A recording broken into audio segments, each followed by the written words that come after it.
আজ বানাচ্ছি ভাতের বড়া। তার জন্য হচ্ছে পেঁয়াজ, গাজর, ভাত, আলু সেদ্ধ, কাঁচা লঙ্কা। কড়াই বসিয়ে দিয়ে তেল দিয়ে দিলাম। তারপর পেঁয়াজ,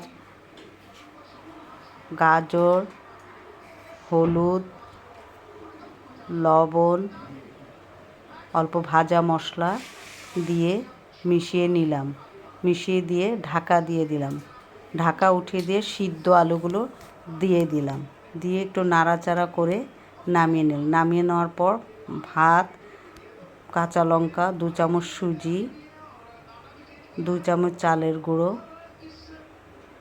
দিয়ে অল্প সামান্য চিনি, তারপর আলু সিদ্ধগুলো দিয়ে ভালো করে কাঁচা পেঁয়াজ উপরে দিয়ে ভালো করে মেখে নিলাম। মেখে নিয়ে তার উপরে ধনেপাতা ছিটিয়ে দিয়ে হাতে অল্প তেল নিয়ে বড়ার শেপে বানিয়ে নিলাম। নিয়ে তারপর কড়াই বসিয়ে বড়াগুলো দিয়ে দিলাম। তারপর লাল লাল হয়ে আসলে নামিয়ে নিলাম।